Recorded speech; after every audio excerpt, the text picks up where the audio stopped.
Most people assume that if your business is growing, you're winning. But the reality is, growth without profit can quietly destroy even the most promising companies. Welcome, or hopefully welcome back to The Reluctant Entrepreneur. Today's guest, Rocky Lalvani, has built his career helping business owners solve one of the most common and misunderstood problems in entrepreneurship: cash flow. Rocky is the founder of Profit Comes First and serves as a Chief Profitability Advisor, helping business owners rethink the way they manage money and prioritize profit. In the first part of this episode, we'll explore Rocky's entrepreneurial journey, including the lessons he learned along the way. In the second part, we'll dig into the Profit First philosophy and how business owners can take control of their finances, improve cash flow, and actually keep what they earn. And it all begins right now. Stick around.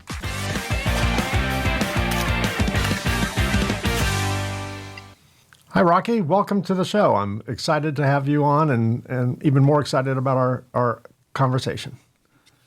Thank you, Mike. Excited to be here with you and see where we go.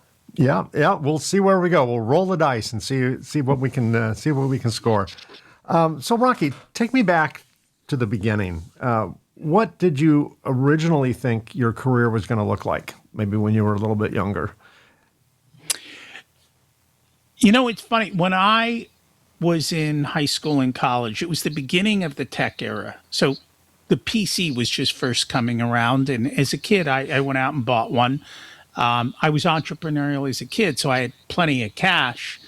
And one of the things I started playing with early on was the first electronic spreadsheet, VisiCalc. And adults started seeing this and they're like, oh, can you teach our accountants how to go from these paper ledgers to spreadsheets?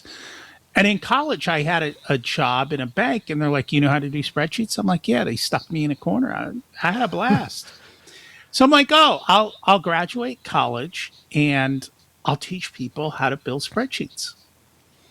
The problem was it was the late 80s. There was no internet. I had no idea how to market. I had no idea how to tell people that I can build them spreadsheets, and I had no idea what the value of them was. And so I ended up getting a job, and the job went well. And I always say the enemy of great is good. Like, you know, when things are good, you don't rock the boat for great, right? I think business owners do the same. And so I ended up having a career that paid me really well, gave me time freedom, but a job I didn't love. But I knew how to make money and keep money. And so I built wealth. And then at some point, I'm like, you know, what do I really want to do? And I started to think about that. And one of those things was teaching people how to build wealth. But what I found in the market, and this is interesting, people will pay you to teach them how to get rich this weekend. People won't pay you to teach them how to get rich slowly. And had I known that, I could have saved some trouble. So while I was trying to build this side business that I thought would be a lot of fun and teaching people how to keep the money they made, what I found is I couldn't find a product market fit for me. And then I switched because I got another aha, which was, what do you mean business owners don't understand the financials in their business? I'm like, how do you run a business and not understand the business of business? That to me was shocking, right? And I found out that it was true. And then I was like, this I can help. And this I can make work into a business. And so at one point, I ripped off the corporate Band-Aid of making a good life and said, I'm going to go do what I really want to do. And that's how we got started. Well, you know, you're a little bit of a unicorn in that when you started a business, you already knew how to make money. And what made you a unicorn was not that. Most entrepreneurs know how to make money. They don't know how to keep it. And you knew how to keep it. And that in itself is amazing, right? That's a huge benefit to starting a company. I didn't realize the value of that. I just assumed everyone knew how to do this because it was so innate to me. And Well, so you know, that was my that's two struggle. assumptions now, Rocky. I'm keeping track. That's two assumptions you got wrong. One was Yeah. that you assumed people knew how to make it and keep it, and the other was you assumed people knew how to, you know, you didn't say these words, but in effect, read a balance sheet and, you know, understand their financials. That was probably the last skill I picked up when I started my business. And I'm in the tech world, and I knew the tech. So I'm like, okay, well, I don't know the business side, but how hard can that be? I know the tech stuff's got to be harder. I'll I'll wing the business stuff. I'll catch up. You know, just get started. I'll catch up. Don't worry. And of course I didn't.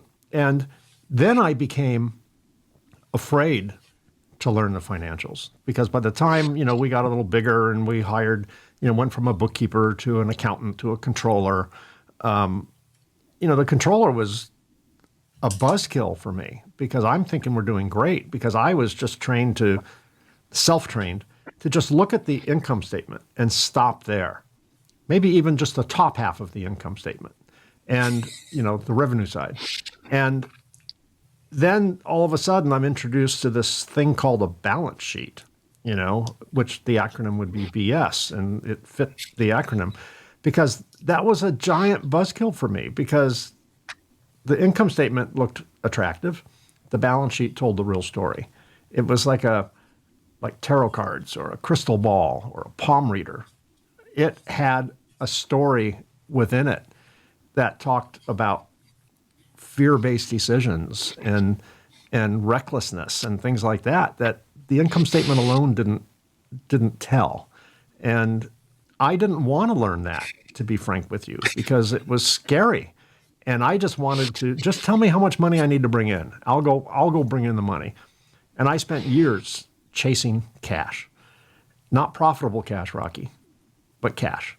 And I assumed as long as we're bringing in cash,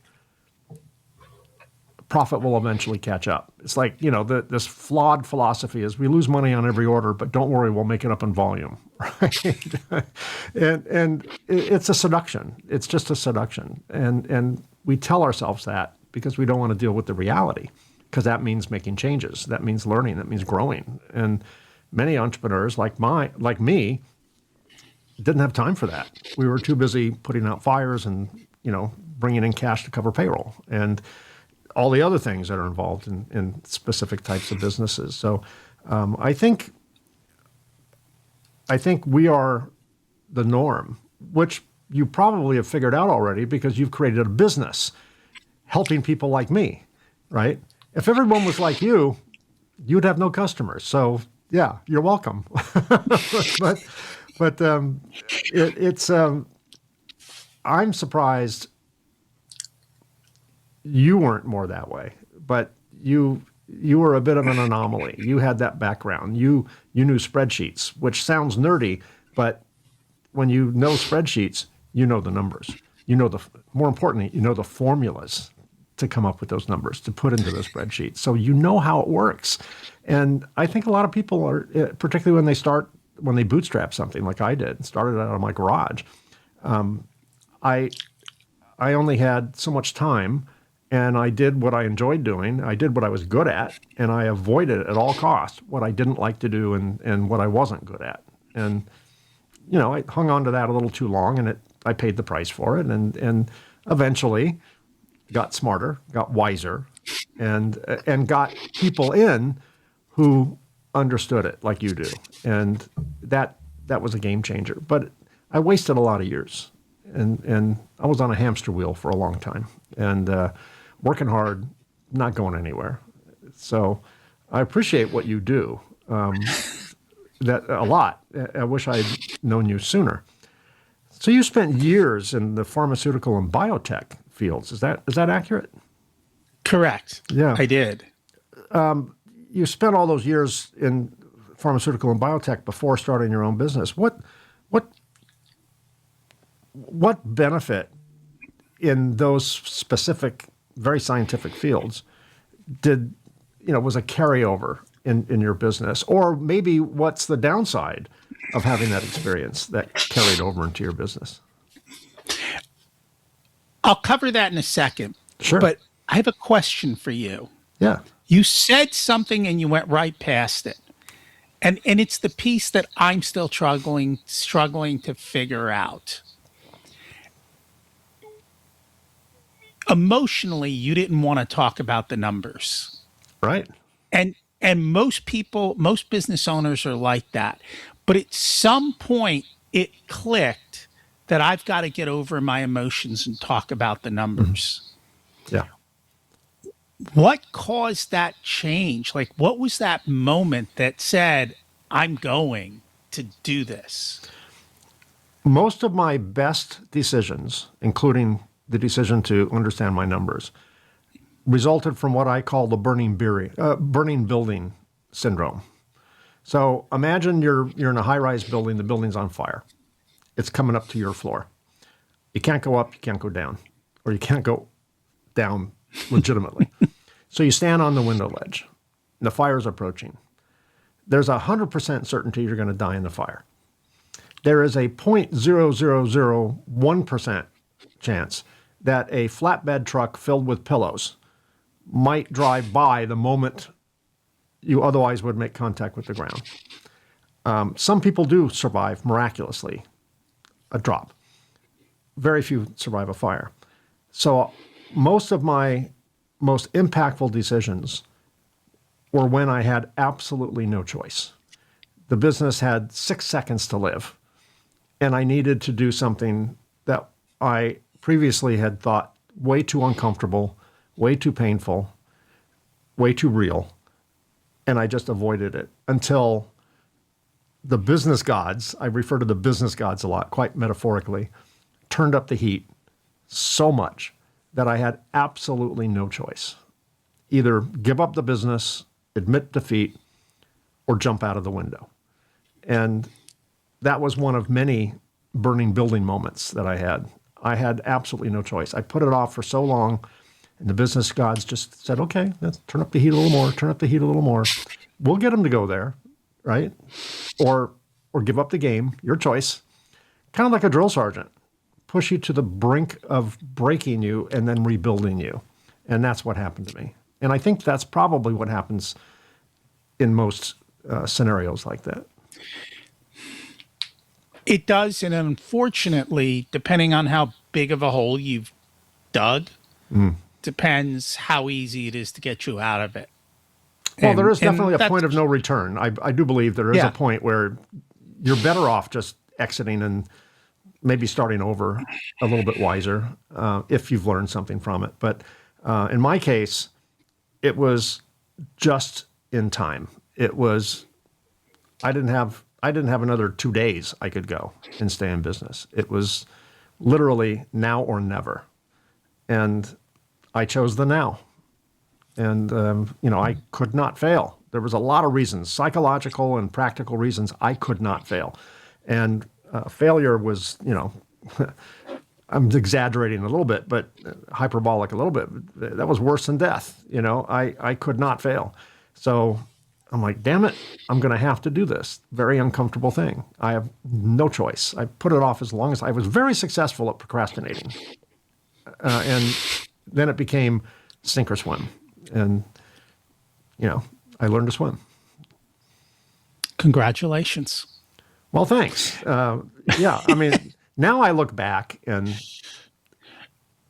part of me looks back with like, oh my God, cringe. Like, how was I so stupid? How was I so arrogant? How was let my ego get in the way? Let fear get in the way? All that.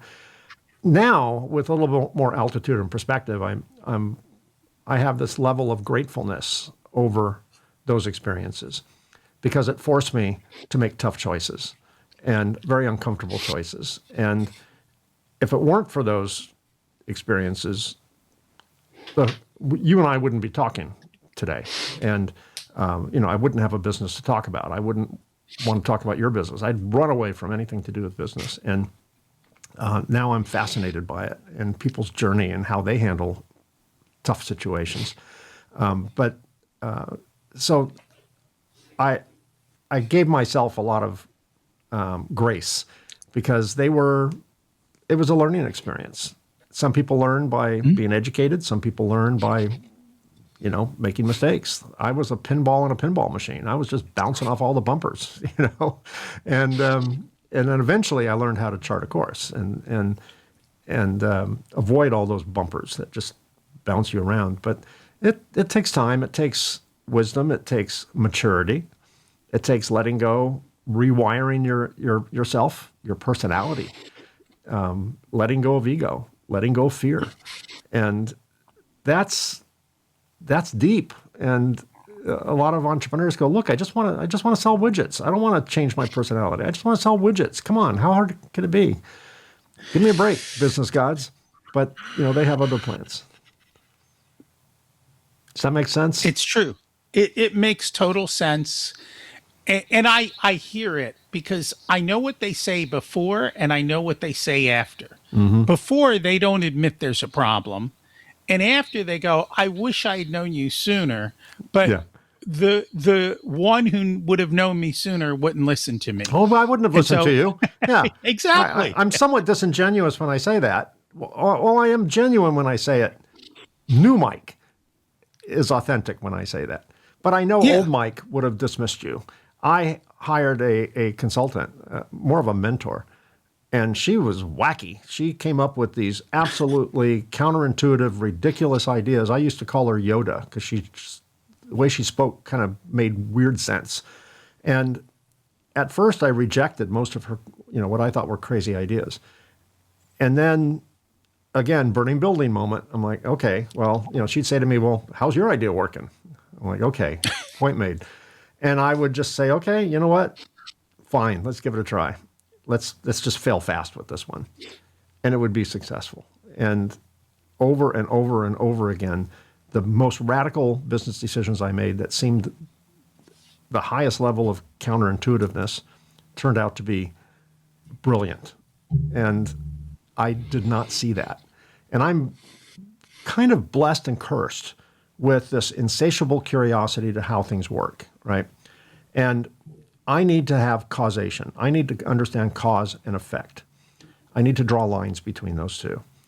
And I could not, when she would propose something strange and outrageous and counterintuitive, I'm trying to draw a line for causation. And it made no sense to me based on what I knew at the time.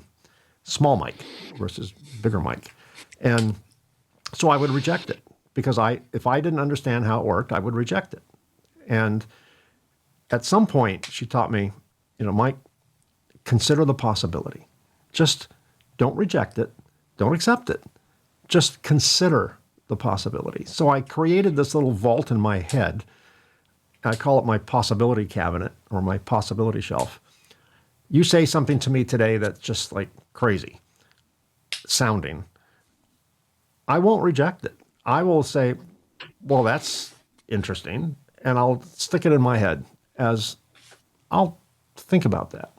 And I can't tell you how many times, every time, either the next day or the next year, suddenly a situation would arise. And all of a sudden, that crazy suggestion that I stuck on a shelf made sense. The context just wasn't there at the time. It's like the idea came before the need. The solution came before the problem. And once I was able to reconcile, like, that doesn't sound so crazy today, I would, because I didn't reject it, I pull it off the shelf and say, okay, you know what? I'm willing to try this. And every single time, Rocky, it worked. That Well, kind of your congrats experience on with that. your clients as well? It is. It takes time. Some are better than others. Some learn quickly. Some take a long time to learn. And some don't learn till it's too late. Unfortunately, but that's just human nature, and that's what it is. You would ask me a question about the skills. Yeah, most of my work was in sales.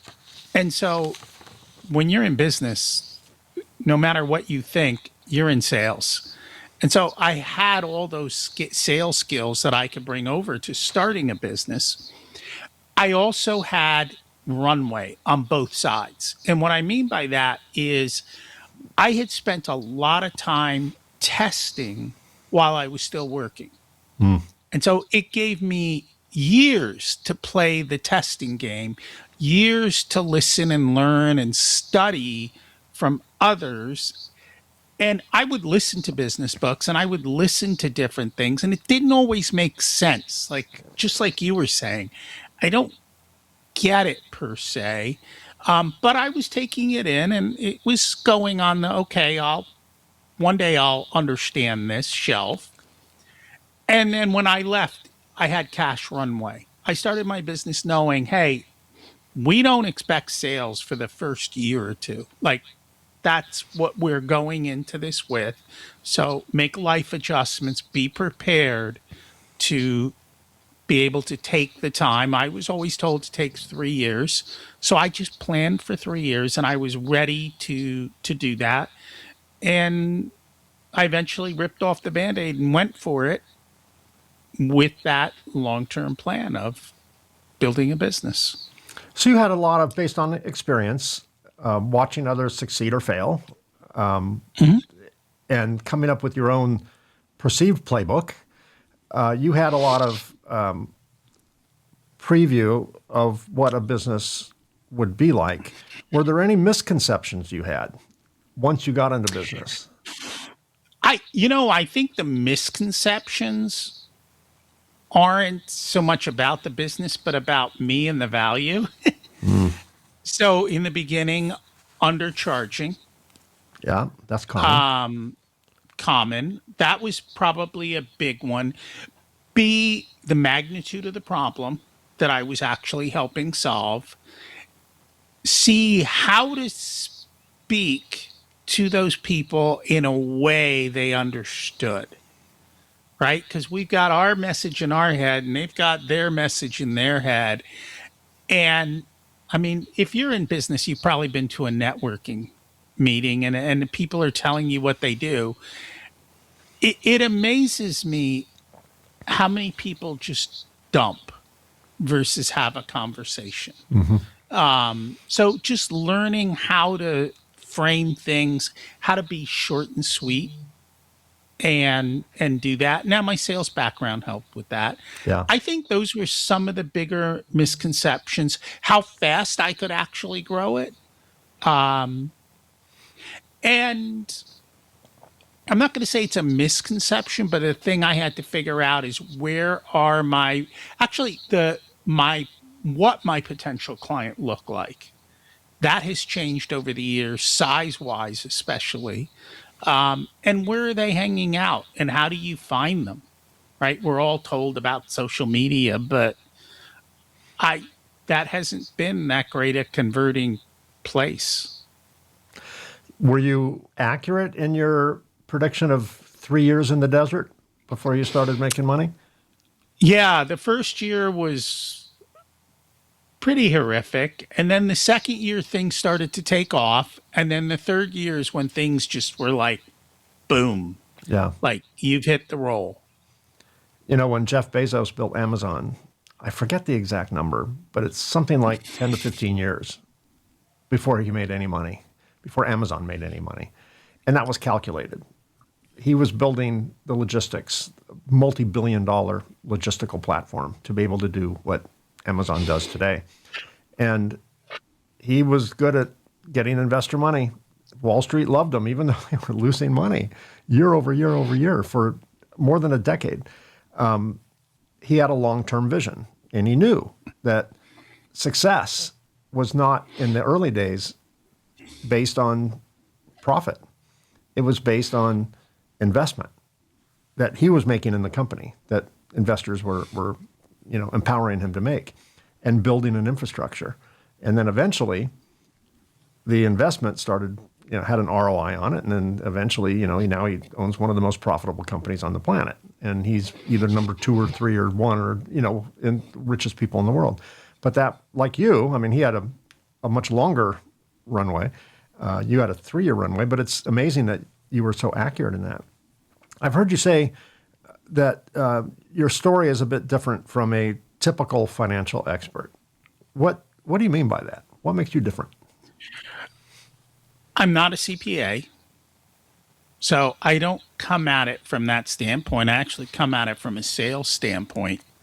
There's the But salesman more again. so, yeah, but more so, I think than anything is I understand that there are times to spend money. There's times not to spend money, and it's not just cost cutting. It's how do I build a system or a model that shows me we can make money, and then how do I play with the levers to be able to do that? And I think a lot of business coaches don't look at the finances or don't understand the finances to depth. A lot of the accounting people are all looking in the rearview mirror. And by the time they're showing you data, it's so far out of date. Who cares? What am I supposed to do today to make money tomorrow? And so I think it's just the vision to know how to bring these things all together. Yes, we need to look at historicals. Yes, we need to predict for tomorrow. Yes, sometimes we need to spend money to make money, but you can't just keep saying I'm reinvesting in the business. Right. Like, show me the return on that investment. Bezos spent a lot of time thinking through what he was actually going to build. And what he's came off of, I think, like Wall Street or some finance position. Yeah. So he knew that in his core, this is how it works. And so that's kind of what I bring, is that differential way of looking at things. And then the other thing is I can see patterns and I make them simple. I make them understandable, like to the business owner. If you do X, this is what the outcome will be based on the math. You want to do it, let's do it. But the math says you're going to lose. So you decide. One thing I love about math, I'm not a mathematician, but I've always been fascinated with math because math to me represents truth. Math doesn't lie. 2 plus 2 is 4. There's no reality on this planet. Our politicians may disagree with that, but there's no reality on this planet where 2 plus 2 is 5, right? It is a law, like the law of gravity. It is a law, and we can't change that. So I always compare things like you just did. I compare things to math, right? And there are things that are fuzzy, that are not predictable, that don't seem to have rules, and then there are things that have rules. You may have partially answered this anyway with your last answer, but based on your experience working in corporate America and maybe even the early days of your business, did you witness any mistakes or financial missteps that help shape how you think about money today? Keep it down to about 1,000 examples. I am amazed about how mismanaged corporate America tends to be. It is on so many different levels. It's funny because the one thing they never paid me on was actually saving them money. As a matter of fact, they penalized me for saving money. Sure. And people would fraudulently spend to make their goal because that's what the company wanted you to do. Right. And everybody knew it. Nobody cared. Like that. The skills I had, I couldn't get traction in moving into a position to help the company with it because I don't think people wanted to know the truth. They liked the stories. Like I could take the entire sales numbers for the entire country and I could grab the spreadsheet, dig through it and go, here are the 6 things that are holding us back. These 6 accounts, these changes. Nobody wanted, like they liked it, but nobody wanted accountability. You were an inconvenient truth. I was an inconvenient truth. The other thing is you've got to go to the front line to find the truth, and you have to be willing to listen. And that happens in small business too. If you are not listening to the front line, then everything you're listening is like that game of telephone.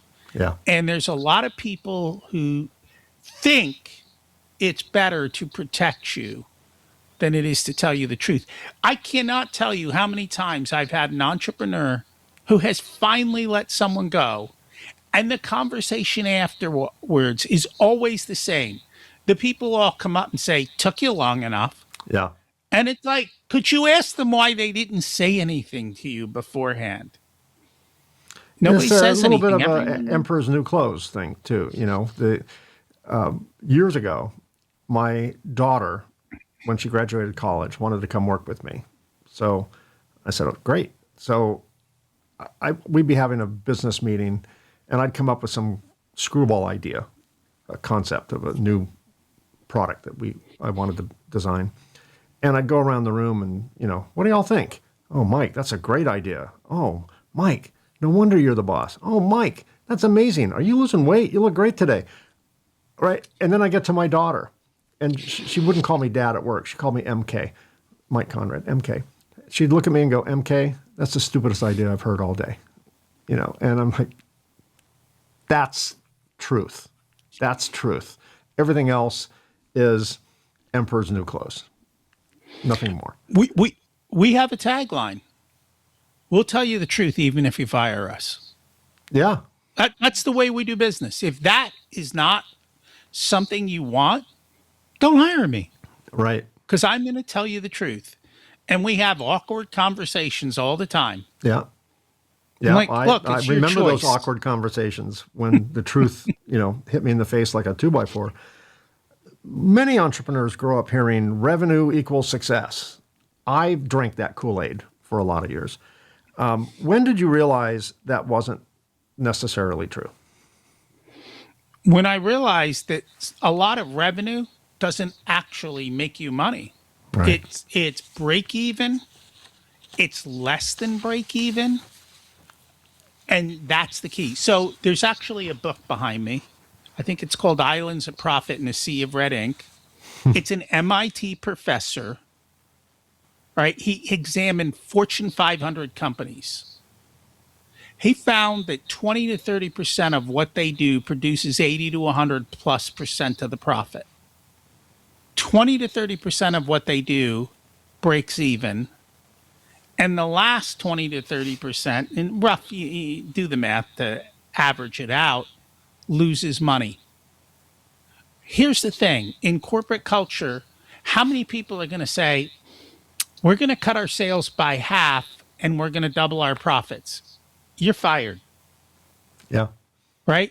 If you're in charge of the division that loses money, do you raise your hand and go, my division loses money, we should cut it? Right. No. Right. And so everyone is playing this game, and that's what happens. Now, at the small business owner level, they just don't know. Oh, I got to sell it. Well, you just discounted your entire profit away. Mm-hmm. No, I didn't. Yes, you did. The math says so. And this is not calculus. This is third grade math. Okay, we could do it on a napkin. We don't even need a calculator. Yeah.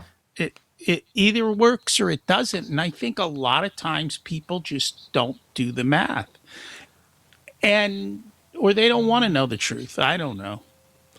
I remember once I came to the realization, and I'm almost embarrassed to say this because it's third grade math, right? I calculated our discount structures and realized, like, how much are we actually making? What is our pre-tax number? And it was, at the time, 7 or 8%. And maybe that was after tax. I'll say after tax. It was 7 or 8%. I'm like, okay, we're making some money. We got some volume, so that translated to a few bucks. And then I realized, wait a minute, if we give a 5% discount, that's 100, whatever the number was, 180% of our profit. Basically, that comes right off the top, right? And at the end of the day, it wasn't just, that's when I was, income statement oriented. I'm looking at cost and gross.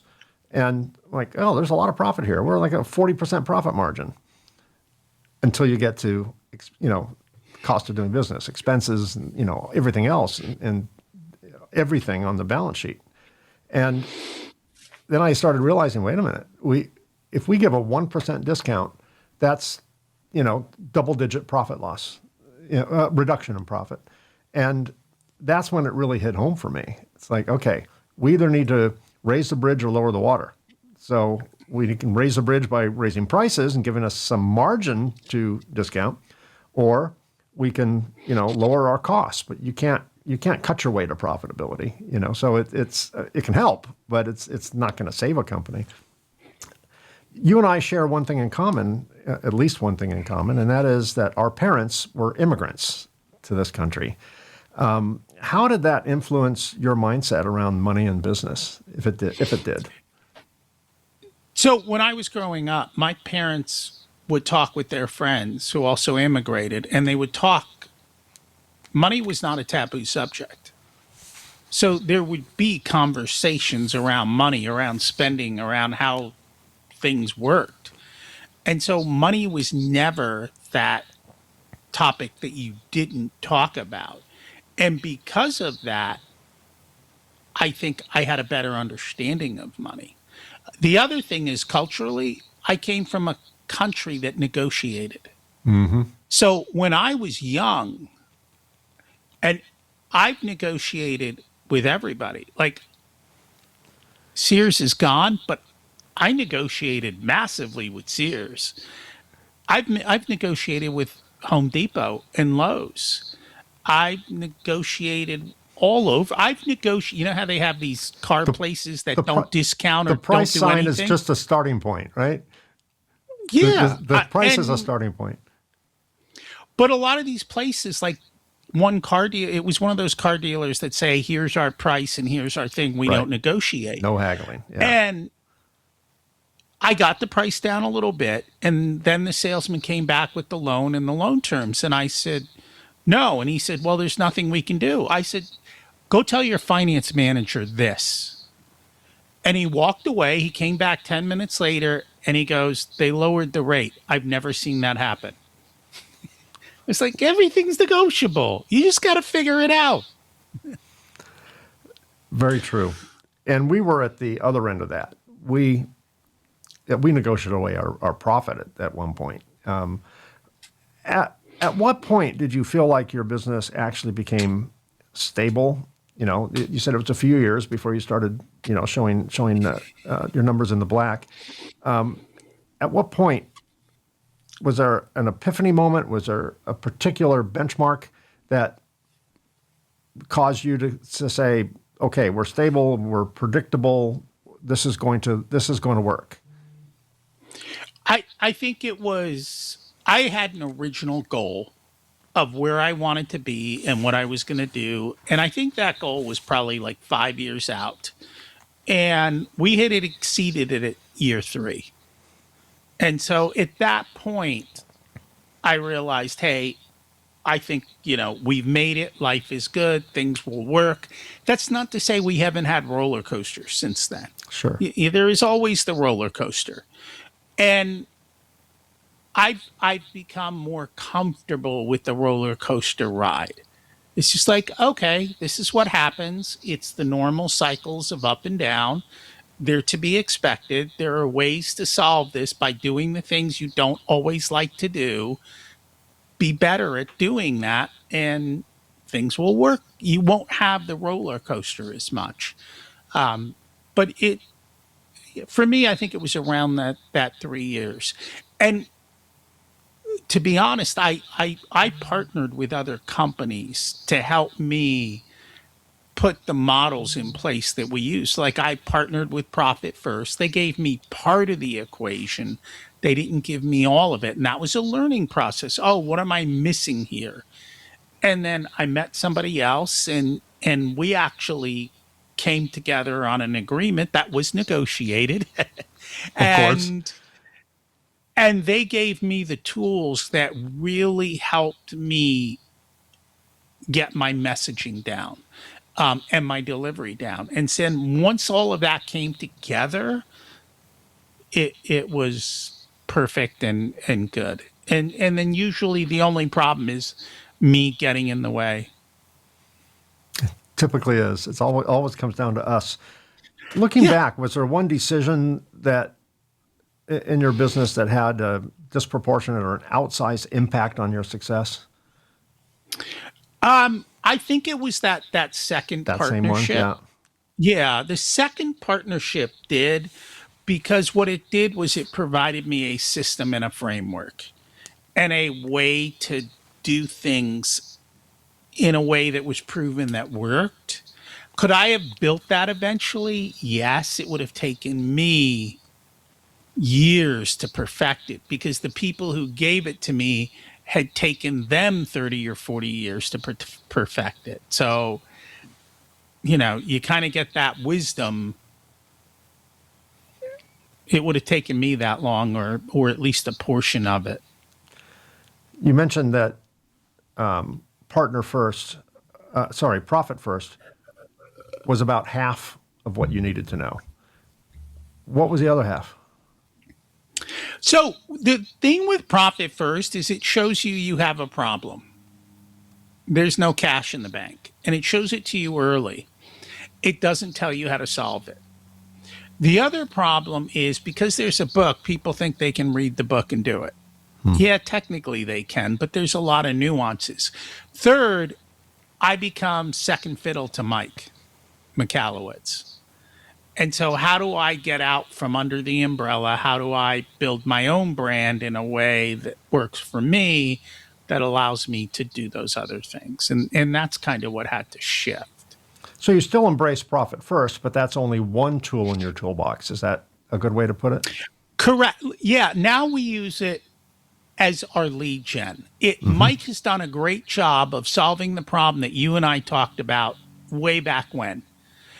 Mike's gotten business owners to emotionally realize they're not alone in not understanding their money. And here's a simple way to fix it, which allows us to start a conversation. And once I start a conversation, I know how to go from there. But it allows the business owner and I to find that conversation to begin. Most businesses follow the formula sales minus expenses equals profit. That was me. That's the, kind of the top half of the income statement. You flip that. Explain how you flip that and why you flip that. So that comes out of the book, Profit First. And it was Mike's aha moment where he realized that, hey, that equation, profit comes last. And if profit comes last and it's a leftover, how in the world are you supposed to make it a priority? And so what he said is, let's do sales minus profit equals expenses. And so it's a constraint system. It's Parkinson's law. Parkinson's law, you will use up all the time and money allocated to the project. And so if you constrain the time and you constrain the money, people will figure out how to get it done for less. You just have to constrain the time and the money. And that is the key. And that's what has to be done. And it works. In the world of real estate, they say the three most important things in real estate is location, location, location. And I think in the world of business, the three most important things in business are cash flow, cash flow, cash flow. Why do you, in your opinion, why do so many profitable businesses still suffer with cash flow? So the difference between profit and cash flow is timing. It's where is the money happening in the system? And most of that happens on the balance sheet, right? The BS sheet where you do all your BS. Yes. So think about it. Same business. I'm in a business and I charge you up front and then I deliver. Same business. I send you a bill and you pay me in 120 days. Well, who's going to have cash and who's not going to have cash? Right. It's as simple as that to begin with, is when is the money coming and when is the money going? Then it comes to how many mistakes did you make? And here's what I mean by that. When owners make mistakes, they tend to borrow money. And the question is, now you got to pay the money back. They don't realize how hard it is to pay money back.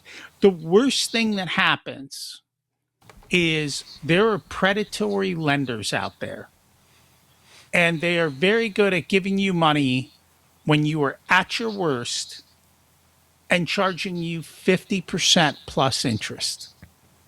And business owners don't realize what that is about to happen to them, and they literally get knocked out. And you say, well, why would someone do that? Think about it.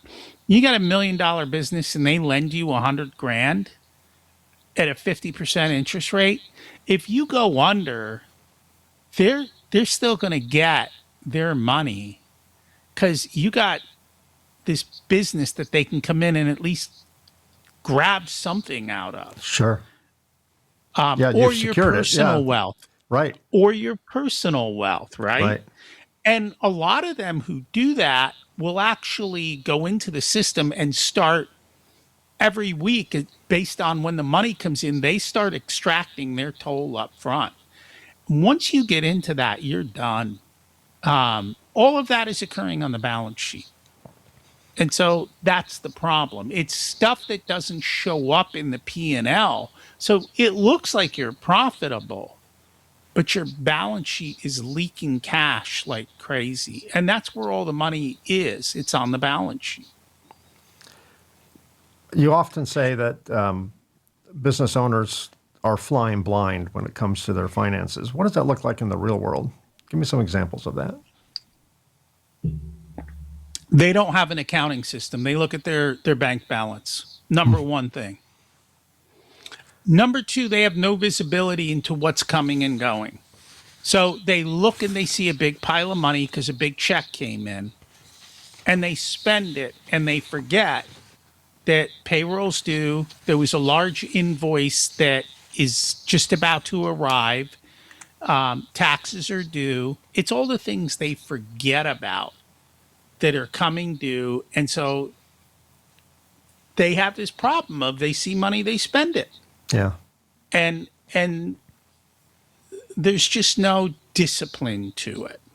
I'll just go sell, like literally the number one thing I hear business owners say is what you said. I'll just go sell more. I know how to sell. I'll sell more. Mm-hmm. I'm like, but you're just digging the hole and they can't see it. Yeah. Yeah, that's true. Until They're in a survival mode. Right. Yeah, they just need to cover payroll next Thursday. So they know how much they need to bring in. Profit is not on their radar at that moment. That was me. That's next month's problem. I just need to cover payroll, on Thursday. How does the simple act of separating money into different accounts change behavior? So for most of those owners that are just looking at a bank balance and spending, the first thing we're doing is giving them a smaller bank balance because we already put the money aside for taxes. We put the money aside for their pay. We put the money aside for profit. So we're showing them a smaller balance that they have to work with. You're essentially forcing them to be frugal. In certain businesses, we might even have another account if that's the case. So we're constraining the pie. And then what we're doing is when that money runs out, your alarm bell is going off early. And so you're not in trouble now in the sense you still have cash sitting around, but you know there's a problem. And so that helps you to go, okay, something's broken. I'm not in panic mode. I can think about this and fix it without doing something silly. Yeah, excellent. For someone who's watching or listening to this episode who feels overwhelmed, and I know you're out there because if you're an entrepreneur, good chance most of you either have or are feeling overwhelmed by their numbers. That is, where should they start? What's the first thing they should do? Call Rocky. I think okay. I said well, they can call Rocky. me. Yeah, they can call me. That's perfectly fine. Everything we do, we share. We share it on the podcast, how to do it yourself if you want to do it yourself, or just get ideas of what we're going to talk about and how it's going to work. you want to get to a better idea of how we do things and how we work, go listen. A lot of my clients come from listening to my podcast, and they'll go listen to lots of episodes until they feel comfortable. What's the podcast And name? they actually, Profit Answer Man. Profit. That's a good name. I do think that listening to podcasts from people you trust, authorities in their space, is a really good investment in one's time.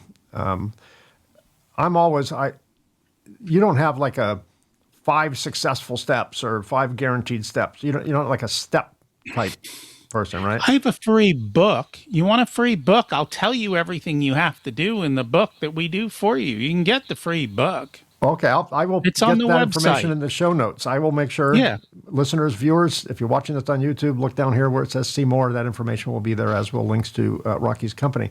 The reason I asked you that was to prep you for what I'm about to say.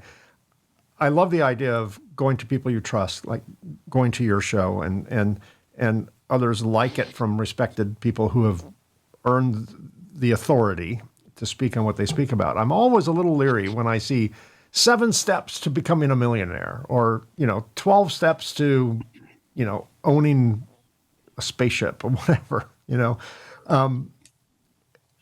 It is formulaic, but it's usually the people who are hyping that type of without asking a single question about what the reader does, have this do step 1 through 10, and I guarantee you, if you don't become a millionaire in overnight, I'll give you your money on the book back. That just I never trust that quite that. But I do think there's a lot of good resources, particularly today in podcasts, from people who have walked through the valley of the shadow of death, so to speak, and or worked with those who have. As we finish up here, how do you balance profitability with reinvesting in growth? Oh, that's simple. Mike, I'm going to grow my business. Would you give me some money? Well, that depends, Rocky. Okay. You don't have to say this out, but what are all the questions you have that you're about to ask me? Now ask yourself that when you want to invest in your own business. Right? Yeah. Not, oh, this looks cool. My gut says go and it's shiny. Let's do it. No, do what I just did. Question it and then challenge it and say, because you're going to ask me about numbers. When am I going to get paid? What's the growth rate? All these questions. Well, once you do that, you're going to sit down and go, Rocky, that's a stupid plan. No offense, but you're not going to make money. I'm not going to get paid back. Or, oh my God, here's the money. Can I put more in? Because you're about to mint money. So I think people have to do the same thing. Self-apply that. Self-apply it. That's all. No business owner does that. Now, if they work with us as clients, we're like, hey, you want to put $100,000 and go do this? Here's what I want you to do. Take $100,000 out of your pocket, lend it to the company, figure out the term and the schedule and the interest, and let's do this. Oh, but wait, it's my money now. Right? Yeah. That puts a whole new threshold. It is. Become an investor with the same criteria that a VC might have, right? That's really good advice. Last question, because we're about out of time. How did you define success when you first started in business, and how do you define it today? I'll take it a step further back, because early on the success was defined by money. Sure. And today it's defined by time and freedom. Do I have time and do I have freedom? The money part we've already figured out, and after a certain amount of money, it doesn't matter anymore. And so that was really the big shift. It's not about the money. It's about the time and the freedom to live as you choose, based on your values, not the bank balance. Yeah, that's a good answer. I'm very relieved that every one of my guests, your episode, I don't have it numbered yet, but 80 something. So the 80 something people before you all had different answers, meaning they didn't start off with money. How do you define it today? Money. That would disappoint me, right? But everyone had some kind of higher octave, higher level answer on how they define it today versus how they defined it in the early days. And that makes me feel good. That tells me there's, I don't know, humanity's safe. We're not all going to hell. And it's funny how the journey matures a business owner into thinking much higher level than just beyond a paycheck. So, Rocky, thank you so much for being my guest today. To my audience who would like to get more information on Rocky's company and his podcast, look at the show notes and all that information will be there. Rocky, I appreciate all the time you've given me and my audience. I wish you continued success in everything you do and keep that podcast going. Thank you for having me, Mike. My pleasure. All right, here's a final thought. A business can look very successful from the outside and still be struggling behind the scenes. More revenue, more customers, more activity. None of it matters if there's no profit left at the end. Rocky's message is simple. If you don't take control of your numbers will take control of you. Now, that's a wrap. Thanks for being part of our Reluctant Entrepreneur family. We've been very busy recording future episodes with fascinating guests, so be sure to subscribe to get notified when new episodes drop. And one personal favor, if you happen to be watching this on YouTube, consider giving us a like and subscribe. Those two simple clicks really help us expand our reach. If you're an entrepreneur or know someone who would make a great guest, we'd love to hear from you. Visit reluctantentrepreneur.podcast.com to apply or recommend a guest. And of course, a shameless plug, if you're interested in my book, The Reluctant Entrepreneur, Anatomy of a Business Startup from Uncertainty to Unstoppable. It's available in paperback and Kindle on Amazon and as an audiobook on both Audible and Amazon. And to everyone listening or watching, if you find yourself stepping into entrepreneurship, whether by choice or by circumstance, remember this. Sometimes the path we never planned becomes the journey we were meant to take. That's it for me. I'm out of time. Thank you so much for watching or listening. I'll see you again soon.